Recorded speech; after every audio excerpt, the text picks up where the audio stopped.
esta maravilla, porque luego se me olvida, para que la chequen el rato. Les repito que si no pueden atender o comenten a los chicos que no puedan conectarse, están las sesiones en el canal de YouTube y las posteo el, en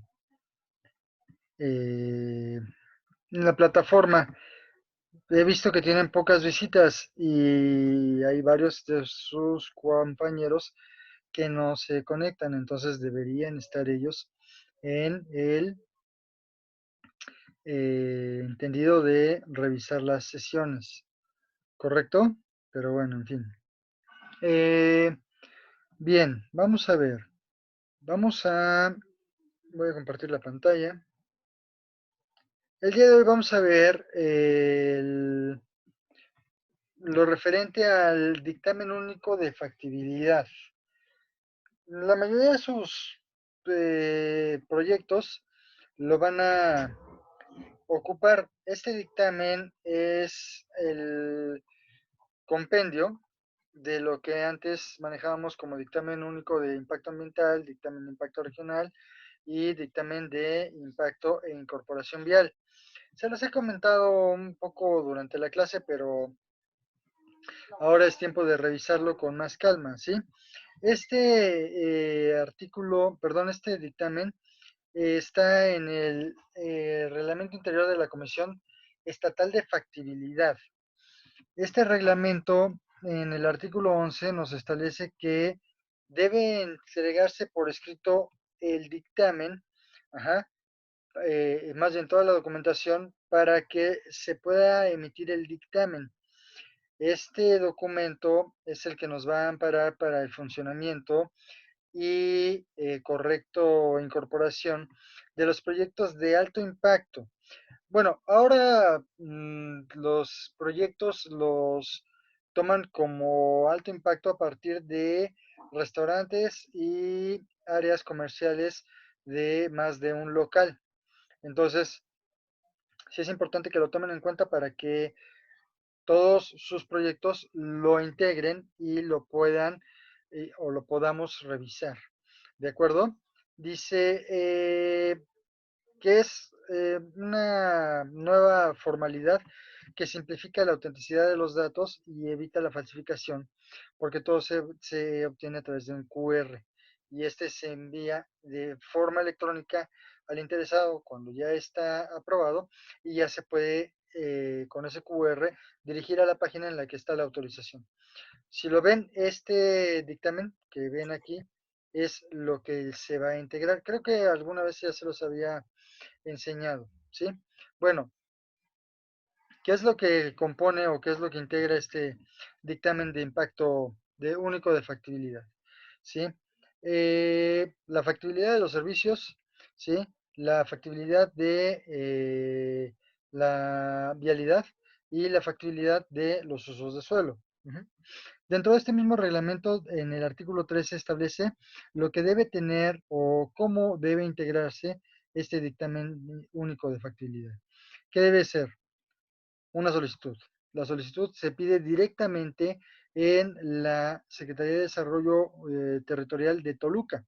Esta solicitud no es como la que teníamos en el formato, es una solicitud especial y de hecho creo que también es una solicitud electrónica.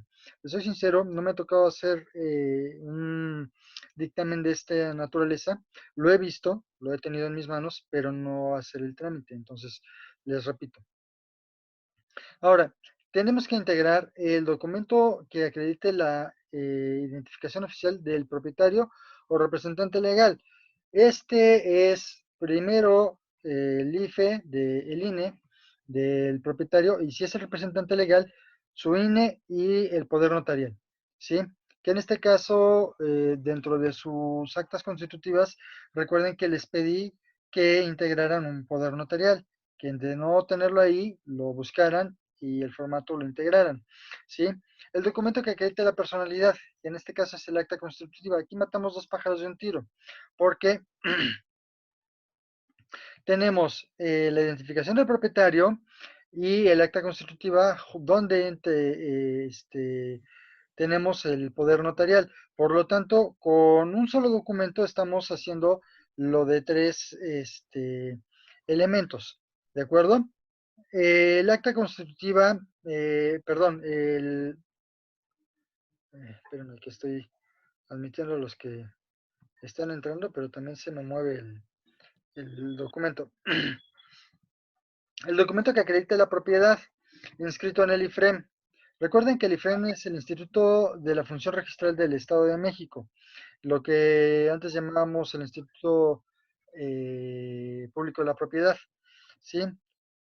Debe ser las escrituras o las escrituras junto con el contrato de comodato y arrendamiento. Recuerden los que tienen proyectos de alto impacto, como los centros comerciales o las bodegas y naves industriales, y vamos a manejar el predio. Ay, perdón, déjenme acomodar porque ya me cansé después de 4 clases. Y vamos a incorporar el predio como un predio arrendado en formato de leasing. Tenemos el uso y usufructo de la propiedad, pero no la tenemos el uso, usufructo y posesión de la propiedad, pero no tenemos la propiedad como tal del inmueble. De tal manera que el titular sigue siendo el dueño del inmueble. Este documento también tiene que estar inscrito en el registro público de la propiedad.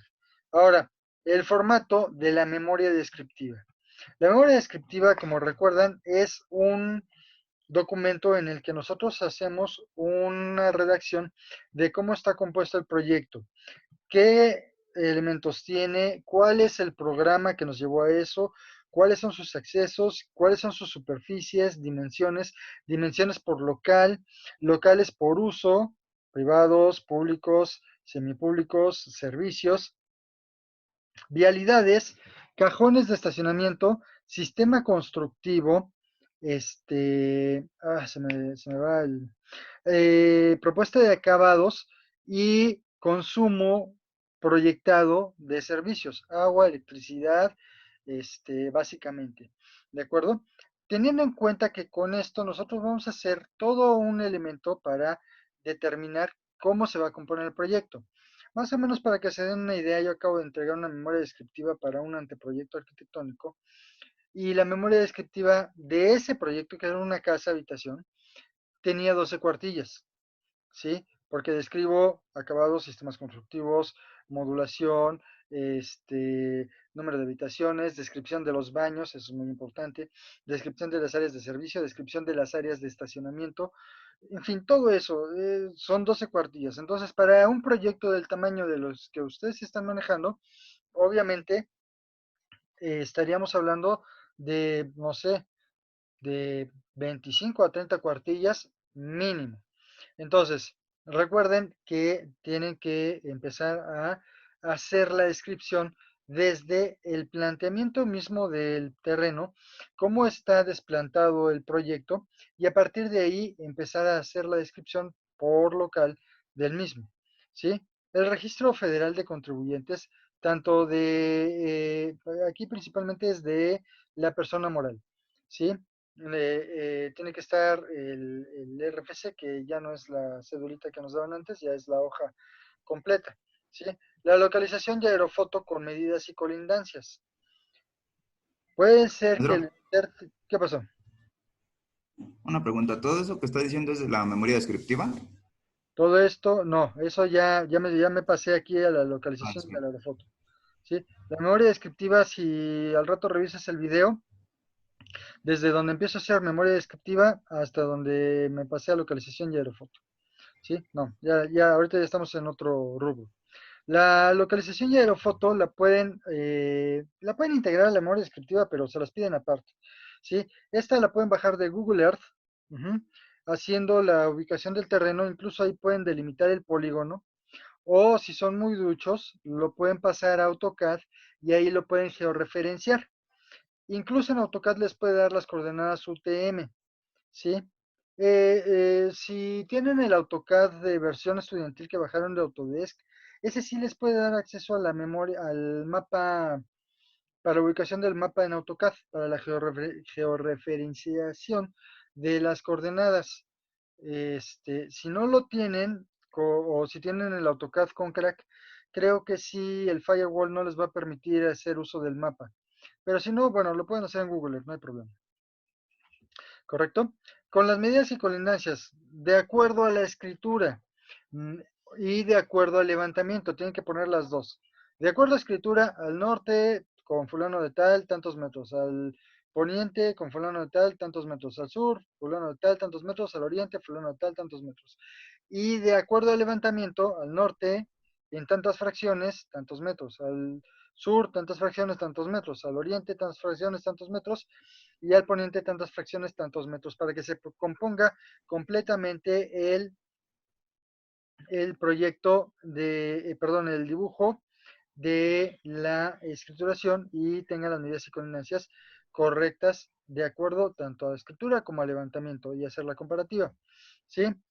Profe, Todos los archivos deben estar en formato PDF y deben estar de forma legible. ¿Sí? Y eso no es problema, pueden pasar todo eso en AutoCAD y de AutoCAD lo pueden pasar a PDF o directamente lo pueden pasar a PDF desde la imagen. Por ahí alguien preguntaba algo.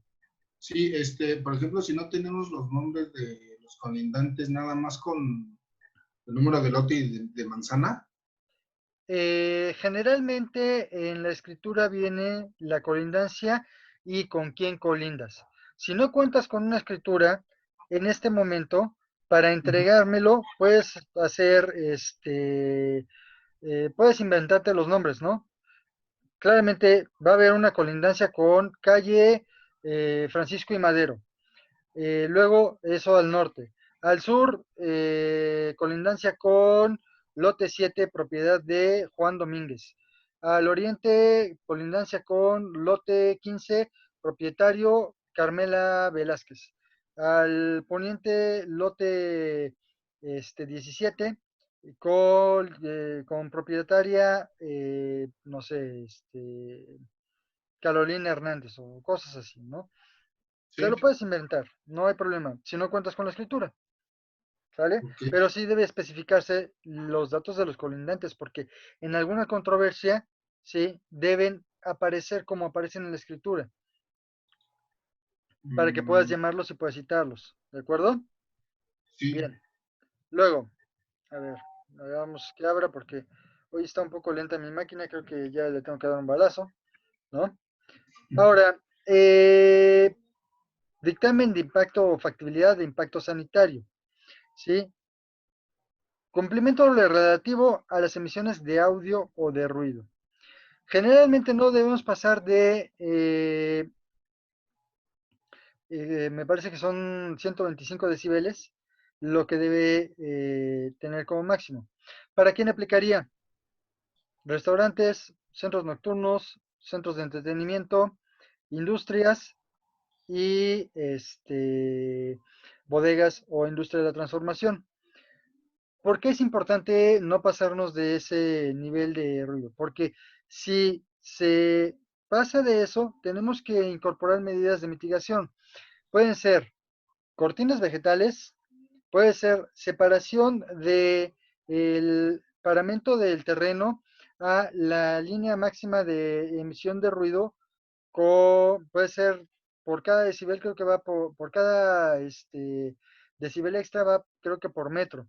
Entonces, si tú tienes 300 decibeles, tendrías que tener 300 metros de separación, o aislante térmico y acústico, o barrera vegetal, ¿sí?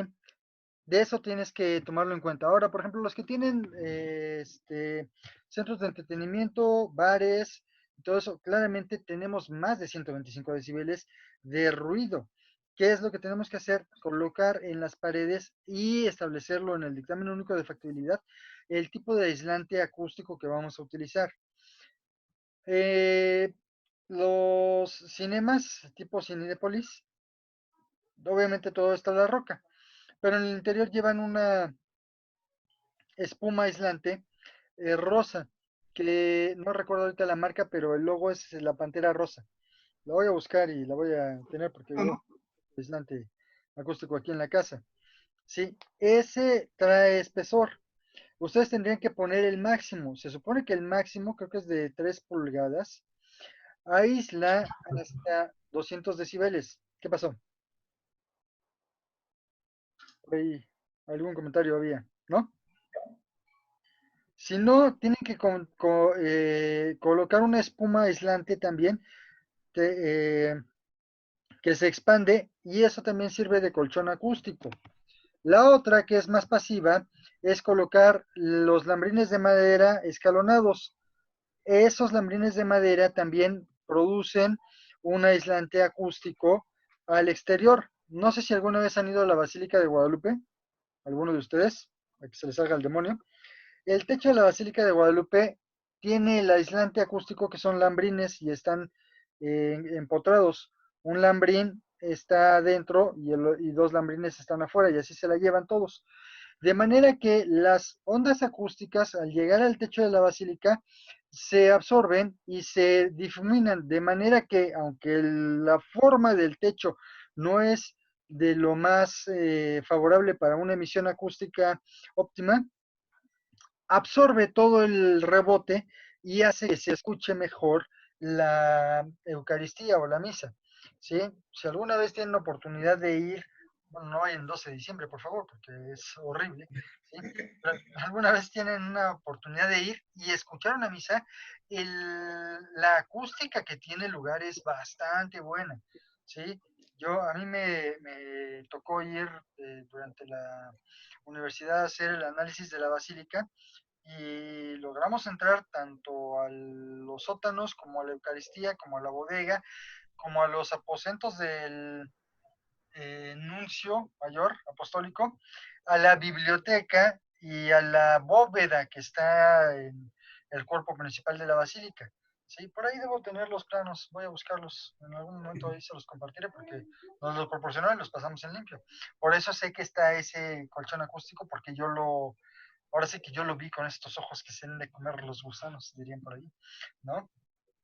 Y es muy padre, muy, muy padre, se escucha bastante nítido el sonido. Entonces, ese tipo de soluciones acústicas son las que tendrían que proponer y deben incorporarlas tanto en la memoria técnica descriptiva como ya en el proyecto por sí mismo. Pero debe estar con el estudio de el grado de decibeles que tienen que tener. Control en materia, cumplimiento en materia de control de humo y de tabaco. En este sentido, prácticamente casi todos los locales públicos ahora ya son libres de tabaco.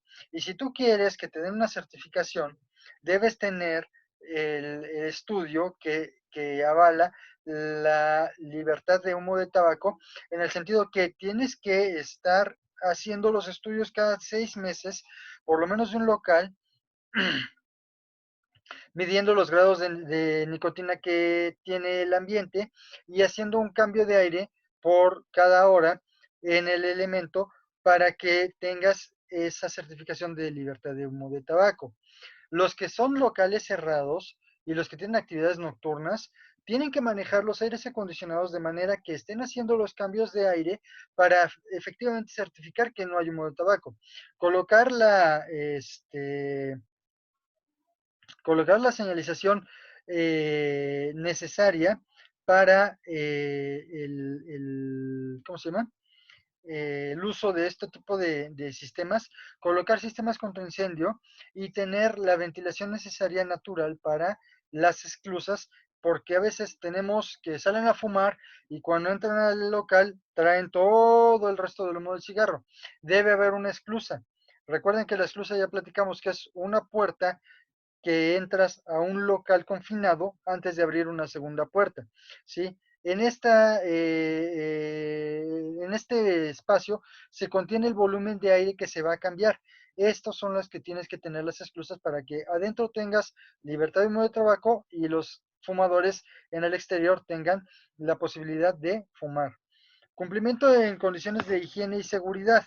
Aquí hay que checar las normas tanto del Seguro Social como de ICEMIN, ajá, como del Reglamento de Construcciones de la Ciudad de México en cuanto a higiene y seguridad para cumplir con todos ellos y también establecerlo tanto en las memorias técnicas descriptivas como en el proyecto. Ahora, recuerden que todo esto que estamos viendo es lo que se tiene que entregar como parte del dictamen para que nos lo otorguen. ¿De acuerdo? Entonces hay que hacer un montón de estudios. Se den una idea, un dictamen único de factibilidad ronda entre los 135 hasta los 280,000 pesos, dependiendo de el local del que se vaya a llevar a cabo. Ahora también no es un estudio sencillo de hacer y no es un estudio fácil y lo tiene que firmar precisamente un perito responsable de obra, un director responsable de obra para poder avalar todos los estudios que se comprenden ahí. El certificado de control de fauna nociva vigente emitido por la empresa de licencias sanitarias. ¿Sí? Cuando tú vas a integrar el proyecto, ¿qué es lo que tienes que hacer? No sé si alguna vez han visto en los cinemas o en los restaurantes, en las partes más o menos ocultas, están las trampas para roedores, que son como unas cajitas de metal con un orificio. Esas trampas de roedores deben estar certificadas con un estudio de eliminación de plagas que te otorga el que contratas para la plaga. Cuando tú vas a construir el proyecto, lo primero que tienes que hacer es contratar ese estudio por parte de la empresa y aquí dice, emitido por una empresa con licencia sanitaria. ¿Sale? Entonces, todo esto en el dictamen de impacto de factibilidad sanitario. Vamos un dictamen, ¿vale? O sea, memoria descriptiva y primer dictamen. ¿Sale? Ahora, dictamen de impacto urbano. ¿Sí? Todo esto, recuerden que está en el reglamento de la Comisión Estatal de Factibilidad y todo eso lo pueden revisar con mayor detenimiento si así lo quieren. ¿De acuerdo? Pero bueno, ahora aquí tienes que entregar una segunda memoria descriptiva. En esta memoria descriptiva, ¿qué tienes que hacer? Tienes que desglosar los usos de suelo específicos y superficies en metros cuadrados, coincidiendo con el cuadro de área que tengas en los planos.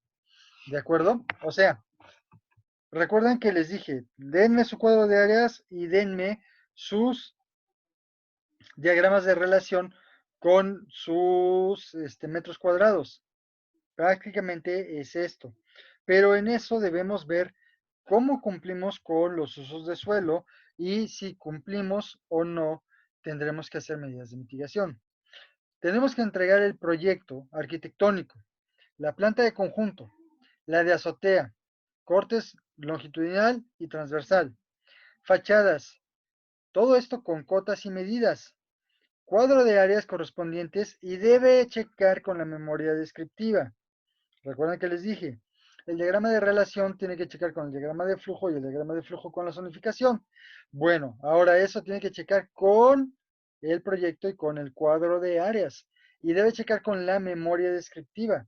Se fijan, entre más complejo es el proyecto, más va creciendo la normatividad y la complejidad del mismo. Entonces, debemos ser muy cuidadosos que todo entre en su lugar y que cada cosa coincida, porque de no ser así, y vemos que no coincide el cuadro de áreas del proyecto con el cuadro de áreas de la memoria descriptiva, nos pueden regresar el diagrama del dictamen de factibilidad.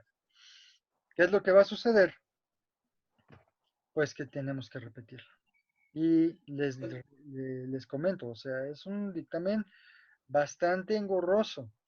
El otro día estaba discutiendo en la fábrica porque la nave, creo que ya les había platicado que la nave que construyeron no cuenta con un dictamen único de factibilidad. Y el arquitecto que estuvo a cargo llevó un dictamen de impacto regional, pero ya obsoleto. El gerente de la fábrica me pide que lo revise y al verlo únicamente yo le digo, esto no es el dictamen de factibilidad, porque le hace falta todo esto que estamos platicando acá. Entonces, es la fecha en la que todavía no terminan de integrar el DUF de esa nave, cuando desde un principio, antes de empezar el proyecto, se debía haber integrado antes de empezar con su construcción, junto con el proyecto se debía haber integrado este dictamen para que en el proceso constructivo tú lo pudieras obtener y ya pudieras entregar todo esto. Entonces es importante llevarlo a cabo. Cédula informativa de zonificación, la cédula vigente. ¿Dónde lo obtenemos? Igual en la Oficina de Desarrollo Urbano Estatal o a veces estas la otorgan el ayuntamiento en su dirección de desarrollo urbano. Ajá. alineamiento de número oficial vigente, ¿sí? Que no haya sufrido cambios, dictamen de factibilidad de dependencias y organismos federales, estatales y municipales. Esto parecería como un solo renglón, un solo apartado, pero, mangos, ¿quién me lo debe entregar? Dictamen de factibilidad, Protección Civil. Dictamen de factibilidad, Instituto Nacional de Antropología e Historia. Dictamen de factibilidad, Comisión Federal de Electricidad. Dictamen de factibilidad, ODAPAS o similar, lo que maneje el agua potable dentro del municipio. Dictamen de factibilidad de Instituto Nacional de Bellas Artes, en caso que tengamos que manejar la fachada. Son 5 dictámenes mínimos, los que me acuerdo, que debemos integrar, porque dicen dictamen de factibilidad de las dependencias.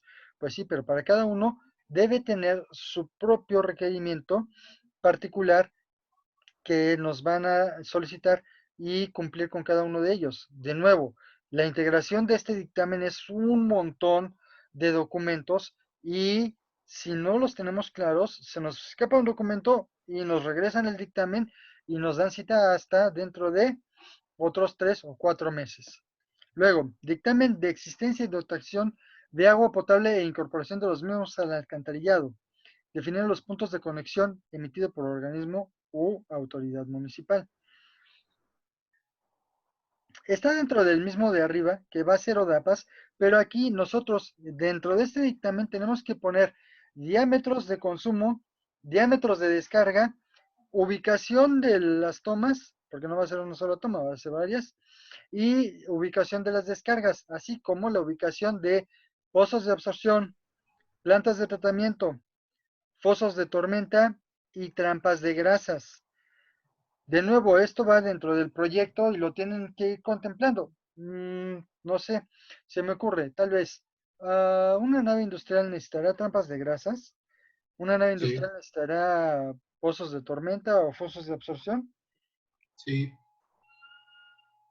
Por supuesto que lo va a necesitar, sobre todo si tenemos en cuenta que dentro de las naves industriales vamos a tener áreas de comedor por norma, porque tenemos que darle de comer a los trabajadores o darles un área para comer. Entonces, los desperdicios y todo eso tienen que tener la trampa de grasas. Ahora, el giro de la industria. Si es una industria de la transformación o es una industria de alto contaminante, tan simple como un obrador, un rastro, una fábrica de ceras, parafinas, peleterías, ¿qué más? Bueno, de lo que me acuerdo ahorita. Todo eso debe tener y entonces debe integrarlo. Ahora, aterrizando los proyectos que están manejando, los lugares que se vende comida, debe tener trampas de grasas, deben tener pozos de absorción. ¿Por qué? Porque los techos deben tener áreas de captación de agua pluvial y recarga del acuífero. Los casas de habitación idealmente ya podrían optar por la separación de drenajes porque van a hacerlo desde el proyecto. Sí, de no contemplarlo así, por lo menos deberían tener una, ¿cómo se llama? Un cárcamo de tratamiento de aguas y separación de lodos antes de la descarga del colector general, ¿correcto? Espérame que ya se va a acabar el tiempo. Luego, localización e imagen satelital con coordenadas UTM.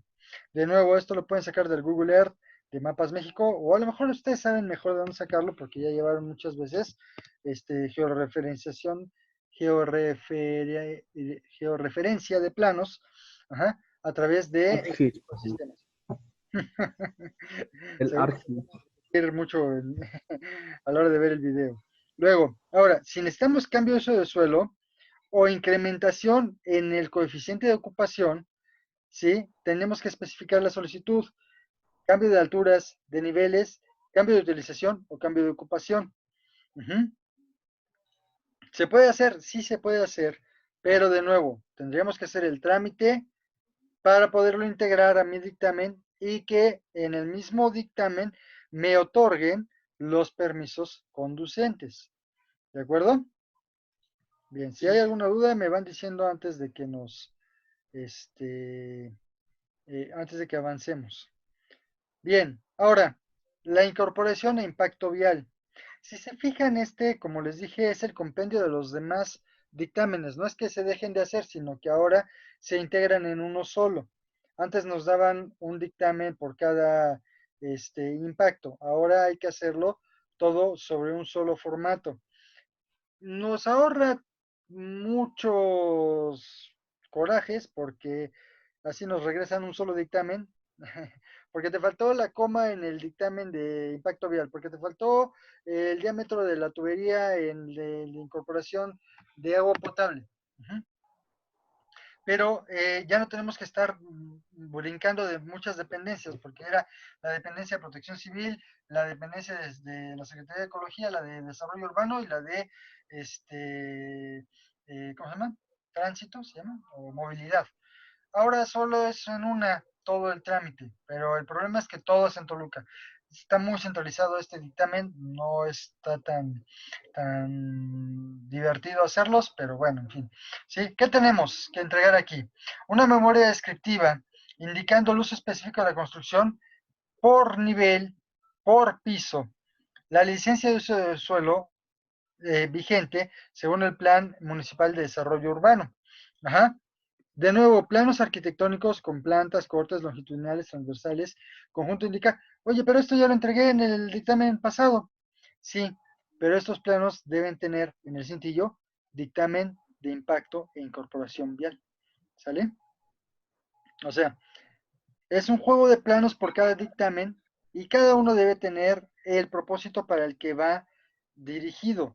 Entonces, viene siendo un tambache, no les miento, el otro día vi la carpeta que tenían que llevar a Toluca, era una cosa como de este tamaño y pesaba varios kilos. Entonces, papeles y papeles y papeles y papeles y papeles que no son engorrosos ni son infructuosos. Son papeles que nos van a ayudar a subsanar los trámites conducentes para llevar a cabo nuestras construcciones y que cumplan con la normatividad vigente. En caso de no llevar a cabo estos dictámenes, te puedes hacer acreedor a multas muy, muy altas. ¿Sí? Estaba escuchando que ahí en la fábrica, digo, la llevan de acuerdos con el que les recibe los dictámenes en Toluca y lo empezaron a hacer tarde, pero creo que la multa estaba sobre los 700,000 pesos. Algo así como que el 10% de lo que les costó construir el chistecito iba a ser la multa o más. Entonces, por eso estaban tan urgidos de completar estos dictámenes. ¿De acuerdo? Bien. La licencia de juego, los planos arquitectónicos.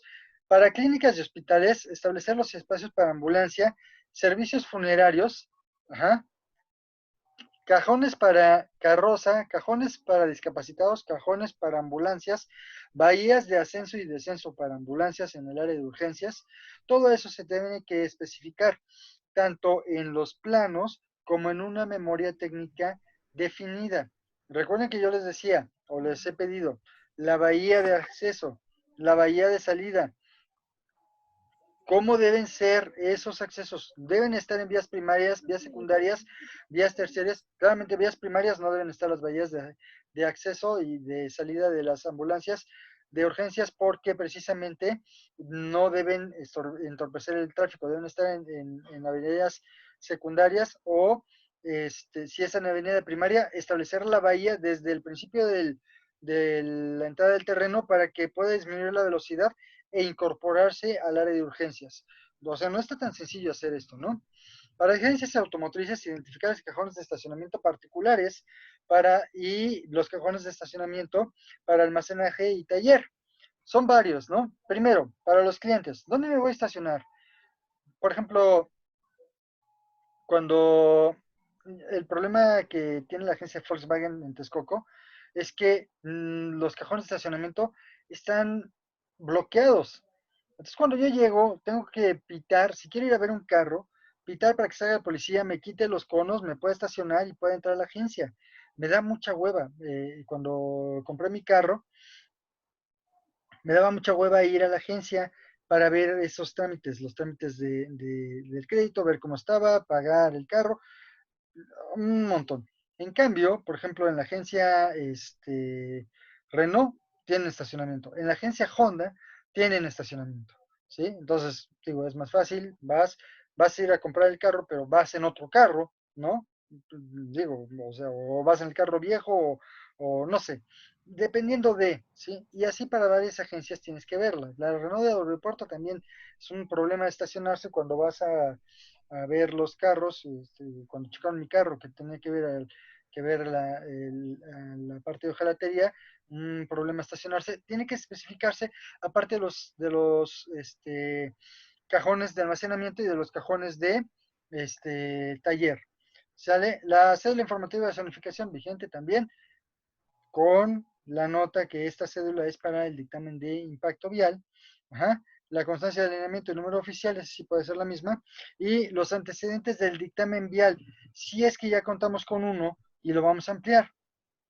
Que en el caso de ustedes no van a contar con un dictamen. Ahora, ¿qué es lo que van a hacerme para esta semana?